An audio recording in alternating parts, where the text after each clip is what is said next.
Carl Jung's final message about empaths will shatter everything you believe about your compassion. The empath, Jung discovered, is just the child who was never allowed to be selfish. That overwhelming need to fix everyone, to absorb their pain, to disappear yourself for others, that's not spiritual gift. That's survival programming from a childhood where your needs were too much, your feelings too loud, your very existence conditional on serving others. But here's what makes Jung's insight revolutionary. He didn't see empaths as broken. He saw them as halfway through what he called individuation, the psychological journey toward wholeness. You already know this deep down. You've always sensed that your empathy came with a cost you couldn't name. Jung wrote, "The privilege of a lifetime is to become who you truly are." But you've always felt that who you truly are was never allowed to exist, that your authentic self was sacrificed to keep others comfortable. By the end of this journey, you'll understand why your sensitivity feels like both a gift and a burden. You'll recognize the psychological patterns that turned your natural empathy into a survival strategy. And most importantly, you'll discover Jung's path to what I call sacred selfishness, the healthy boundaries that transform empathy from compulsion into conscious choice. This isn't about becoming less caring. It's about reclaiming the right to care for yourself with the same intensity you've always cared for others. Jung understood something that most people miss about empathic development. What we call empathy in adults often begins as what I call emotional hypervigilance in childhood, a survival mechanism that develops when a child's safety depends on constantly monitoring the emotional states of their caregivers. Think about this pattern: the child who learns to read their parent's moods before the parent even speaks, the little one who becomes the family emotional barometer, always sensing storms before they hit, the kid who learns that their own needs create tension, but anticipating others' needs creates safety. Jung called this premature ego adaptation, when children develop sophisticated psychological skills, not from healthy development, but from necessity. Your nervous system became a seismograph for danger, attuned to every emotional tremor in your environment. This isn't conscious learning. This is adaptive wiring. Your brain literally rewired itself for survival in an emotionally unpredictable environment. You developed what Jung termed psychological antennae, an extraordinary ability to sense what others feel and need. But here's what Jung discovered that changes everything. This survival adaptation came with a terrible cost: the suppression of what he called your authentic selfishness, the healthy narcissism that every child needs to develop a strong sense of self. Jung wrote, "The healthy individual is able to love himself as much as he loves others." But the future empath learned the opposite lesson: love others more than yourself, because your needs are dangerous. If you learned to read the room before you could read books, comment below, "I was the family emotional detective." This creates what I call the empathic paradox. The very sensitivity that makes you so attuned to others becomes the barrier that prevents you from knowing yourself. You became an expert in everyone else's inner world while remaining a stranger to your own. Jung understood that this pattern, while adaptive in childhood, becomes self-destructive in adulthood. The child who wasn't allowed to be selfish grows into the adult who can't advocate for themselves, set boundaries, or even identify their own needs. Jung made a startling discovery about what lies hidden in the unconscious of people with empathic patterns. In the shadow, the rejected parts of the psyche, he found not darkness, but what I call forbidden selfishness, the natural self-advocacy that was deemed unacceptable in childhood. Most empaths carry tremendous guilt about their shadow because it contains everything they were taught was wrong: anger, boundaries, saying no, putting themselves first, having needs, demanding respect. Jung called this shadow formation through moral conditioning. But here's Jung's revolutionary insight. These selfish impulses aren't pathological. They're the missing pieces of a complete personality. The empath who never learned healthy selfishness becomes what Jung termed a wounded healer, someone who gives from emptiness rather than fullness. Jung observed that empaths often unconsciously resent their own compassion. They give and give, but underneath, there's rage, there's exhaustion, there's a part of them that wants to stop caring, to walk away, to choose themselves for once. This isn't because they're bad people. It's because Jung's compensation principle is at work. The psyche is trying to balance the one-sided development by pushing the rejected qualities into consciousness. Think about what Jung called enantiodromia, the tendency for things to turn into their opposite when taken to extremes. The person who gives endlessly eventually becomes resentful. The one who never says no eventually explodes. The empath who refuses their shadow becomes bitter. Jung understood that integration of the shadow isn't about becoming selfish. It's about reclaiming the right to exist as a complete human being. The empath's shadow contains their sacred selfishness, the healthy ego strength that allows for authentic relationships. If you've ever felt guilty for wanting to put yourself first, comment, "My needs feel selfish, but they're not wrong."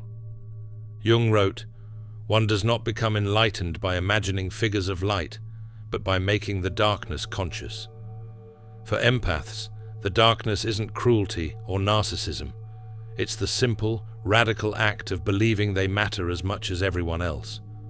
Jung identified a specific crisis that empaths face in their psychological development. He called it the individuation imperative, the moment when the psyche demands that you become who you actually are, not who you learned to be for survival. This crisis often manifests as what I call empathic burnout, not just tiredness, but a deep soul exhaustion that comes from living inauthentically for years. Jung understood this as the psyche's rebellion against continued self-abandonment. The symptoms Jung documented are unmistakable. You can't fake caring anymore. The old motivations don't work. People's problems feel heavy instead of meaningful. You start resenting the very thing that once defined you, your willingness to help others. Jung saw this not as failure, but as psychological emergence. Your authentic self is trying to be born, but it requires dismantling the false self that was built around serving others. This is where Jung's concept of the transcendent function becomes crucial. The transcendent function is the psyche's ability to bridge opposites. In this case, the caring self and the self-caring self. It's not about choosing between empathy and selfishness. It's about integrating both into what Jung called individuated wholeness. Jung observed that empaths in this crisis often feel like they're betraying everyone by changing. People say things like, "You're not the same person anymore," or "You've become selfish." Jung understood this as the collective's resistance to individual development. But here's what Jung discovered about this process. The people who truly love you will support your individuation. The ones who resist it were benefiting from your self-abandonment. Jung called this differentiation anxiety, the fear that healthy boundaries will end relationships. Jung wrote, "The privilege of a lifetime is to become who you truly are." But for empaths, this requires what I call developmental courage, the willingness to disappoint people who preferred you diminished. If you've been told you've changed since setting boundaries, comment, "I didn't change, I just stopped hiding." Jung understood that this individuation crisis is actually a spiritual emergency, the soul's demand for authenticity. The empath who heeds this call doesn't become less caring. They become consciously caring instead of compulsively caring. Jung introduced a concept that most people misunderstand: sacred selfishness. This isn't narcissistic self-absorption. It's what Jung called the ethical obligation to become yourself, the recognition that your first responsibility is to your own psychological development. Jung wrote, "Your vision becomes clear when you can look into your own heart. Who looks outside, dreams. who looks inside awakes. For empaths, looking inside often reveals years of self-neglect disguised as virtue. What I call conscious selfishness involves several key elements that Jung identified as necessary for psychological health. First, emotional sovereignty, the recognition that you're not responsible for managing other people's feelings. Jung understood that taking responsibility for others' emotions actually prevents their psychological growth. Second, boundary consciousness, the ability to sense where you end and others begin. Jung called this ego boundary development, and he saw it as essential for both individual health and authentic relationship. Third, need legitimacy, accepting that your needs are as valid as anyone else's. Jung observed that empaths often treat their own needs as optional, while treating others' needs as mandatory.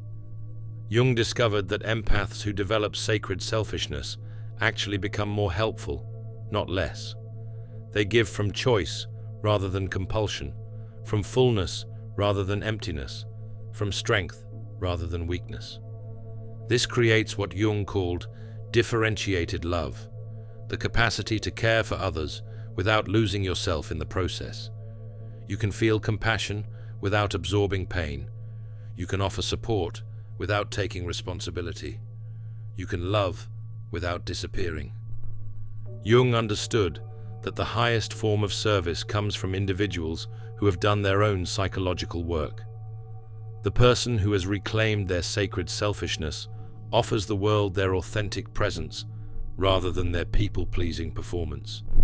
If you've learned that taking care of yourself makes you a better helper to others, comment, "I give from overflow, not emptiness." Jung wrote, "The most terrifying thing is to accept oneself completely." For empaths, this includes accepting the parts of themselves that want recognition, rest, reciprocity, and respect, all the things they were taught were selfish to want. Jung made a profound observation about what happens to empaths' relationships when they begin practicing sacred selfishness. He called it relational recalibration, the process where relationships either deepen through mutual authenticity or end because they were based on the empath's self-abandonment. The empaths who begin setting boundaries often discover something shocking. Many of their relationships were built on what Jung called projective identification. People weren't relating to them as individuals. They were relating to them as functions, the caretaker, the listener, the problem solver. Jung observed that when empaths stop playing these functional roles, some people experience what I call supply withdrawal. They become angry, manipulative, or accusatory because their emotional needs are no longer being automatically met. But Jung also documented something beautiful. The relationships that survive this transformation become what he called authentic encounters. Instead of one person giving and one receiving, both individuals meet as equals, each responsible for their own emotional well-being. Jung wrote, "The meeting of two personalities is like the contact of two chemical substances. If there is any reaction, both are transformed. But true meeting can only happen between individuated people, those who know where they end and others begin." This is why Jung emphasized that empaths must learn what I call relational selectivity. Not everyone deserves access to your empathy. Not every person who asks for help is ready to receive it. Not every relationship that feels familiar is healthy. Jung understood that empaths often confuse intensity with intimacy, need with love, and drama with depth. Learning to recognize the difference requires developing what Jung called psychological discernment, the ability to see people as they are rather than as you wish they were. The individuated empath attracts different people than the self-abandoning empath. They draw those who are also doing their own psychological work, rather than those looking for someone to do it for them. Jung observed that this shift can feel lonely at first, because the empath is breaking generational patterns of codependency. But it ultimately leads to what he called authentic belonging, relationships based on mutual respect rather than mutual need. If you've noticed that setting boundaries changed who wants to be around you, comment, "I attracted my equals when I stopped accepting less." Jung's wisdom here is clear. You cannot have authentic relationships until you become an authentic person. And becoming authentic requires embracing your sacred selfishness. Jung's vision of psychological wholeness includes what I call the integrated empath, someone who has reclaimed their sensitivity as a conscious choice rather than an unconscious compulsion. This person represents Jung's ideal of individuation achieved. The integrated empath possesses what Jung called conscious empathy, the ability to feel with others without losing themselves in the process. They've learned to use their sensitivity as a tool rather than being used by it. Jung identified several characteristics of psychological integration that apply specifically to empaths. First, emotional choice, the capacity to decide when and how much to feel with others. Jung understood that healthy empathy has an on-off switch controlled by conscious will rather than automatic response. Second, compassionate detachment, the ability to care without carrying. Jung observed that the most helpful people maintain what he called loving distance, close enough to help, far enough away to maintain perspective. Third, reciprocal relationships, connections where empathy flows both ways. Jung noted that integrated empaths naturally attract people who can also give, creating what he called mutual individuation. Jung wrote, "The privilege of a lifetime is to become who you truly are." The integrated empath has achieved this by learning that their truest self includes both their capacity for compassion and their right to self-preservation. This integration creates what Jung called earned security, a deep inner stability that doesn't depend on others' approval or emotional state. The integrated empath can witness others' pain without absorbing it, offer support without taking responsibility, and love without losing themselves. Jung understood that this level of integration serves the collective good. Integrated empaths model healthy boundaries, authentic relationships, and conscious compassion. They show others that it's possible to be sensitive without being self-destructive. The journey from unconscious empathy to conscious empathy is what Jung called the hero's journey of the psyche. It requires facing the shadow, integrating the opposites, and choosing wholeness over approval. If you've learned to help others without hurting yourself, comment, "I'm a conscious empath now." Jung's final insight about empaths is this: your sensitivity is indeed a gift, but only when it's offered from a place of choice rather than compulsion, strength rather than weakness, wholeness rather than woundedness. Jung's most profound discovery about empaths centers on what I call the freedom realization, the moment when you understand that your empathy was never about other people. It was about you trying to feel safe in an unpredictable world. Jung wrote, "Everything that irritates us about others can lead us to an understanding of ourselves." The empath's journey reveals that their hyper-responsibility for others was actually an attempt to control their environment, to prevent the emotional chaos they experienced in childhood. This realization can be both liberating and terrifying. It means recognizing that much of what you called love was actually psychological management, unconscious strategies to keep people calm, happy, and stable so you could feel secure. But Jung discovered something liberating about this realization. Once you understand that your empathy was a survival strategy, you can choose to keep it or transform it. You're no longer controlled by unconscious programming. You become what Jung called the author of your own psychological story. This freedom creates what I call authentic empathy, sensitivity that comes from love rather than fear, choice rather than compulsion, strength rather than vulnerability. The integrated empath feels with others because they want to, not because they have to. Jung observed that this transformation often triggers what he called existential guilt, the feeling that you're betraying your essential nature by changing. The voice in your head that says, "But I've always been the helper," or "People depend on me," or "What if no one loves me if I'm not useful?"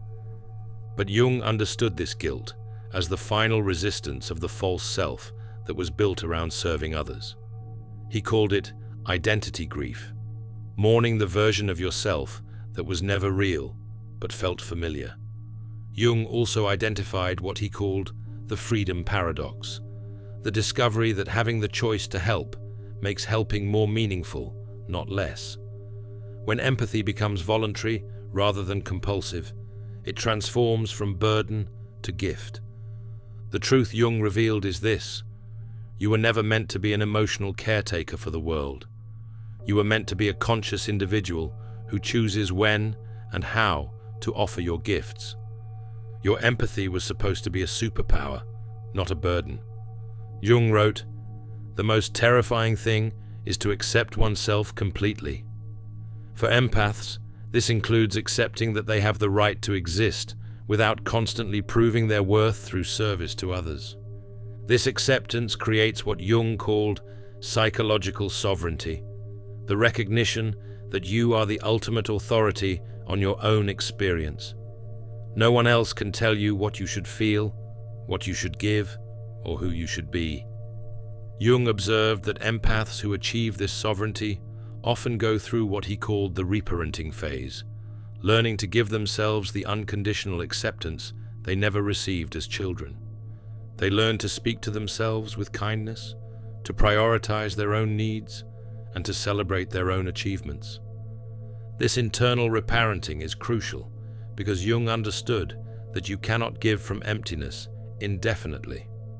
The empath who learns to nurture themselves becomes capable of authentic nurturing of others.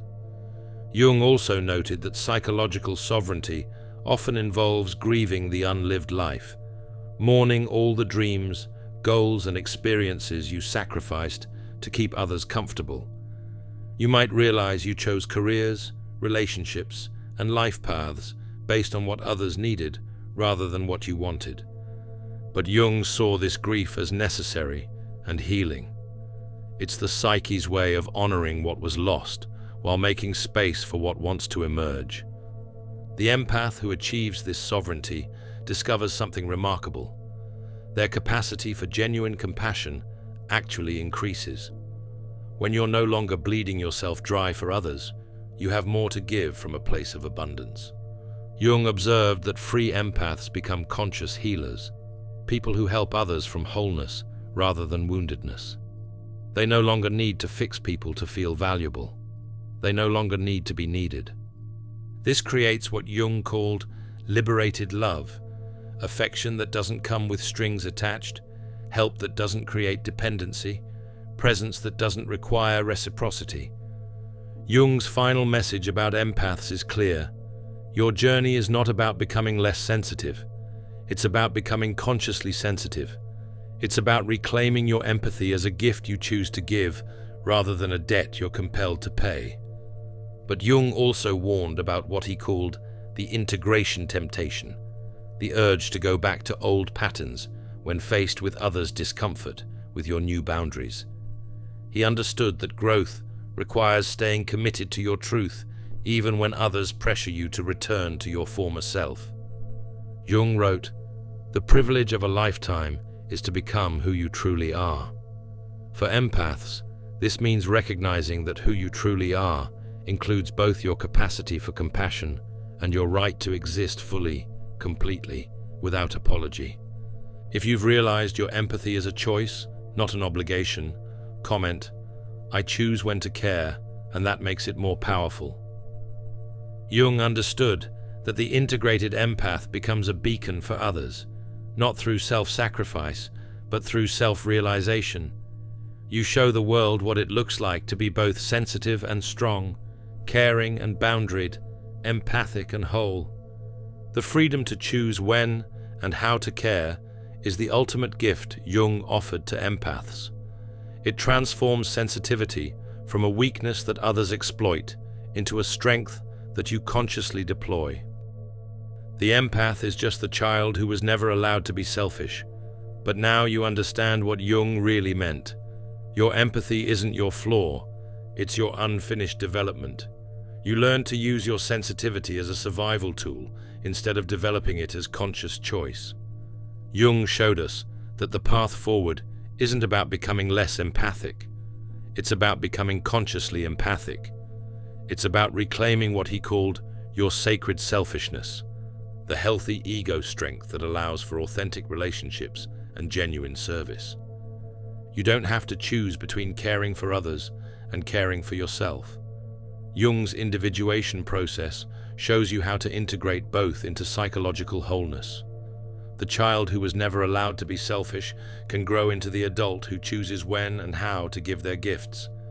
Your sensitivity is indeed a superpower, but only when it comes from strength rather than survival, choice rather than compulsion, wholeness rather than woundedness. Jung spent his life proving that the most empathic people are those who have learned to empathize with themselves first. The next time someone tells you that you're too sensitive or that you've become selfish, remember Jung's wisdom.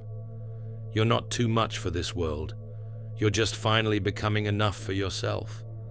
And that transformation, from unconscious empathy to conscious empathy, is exactly what the world needs. Not more people who give until they break, but more people who know their worth and give from overflow. If you want to explore more of Jung's insights about psychological transformation, check out my video, Why You Lost Interest in Your Hobbies, After Awakening, where we dive into how consciousness development changes your relationship with activities and interests. The empath who was never allowed to be selfish is finally free to choose. And that choice, to love yourself as much as you love others, is the most generous gift you can give to a world that desperately needs whole, conscious, integrated people. Thanks for watching. See you in the next dimension.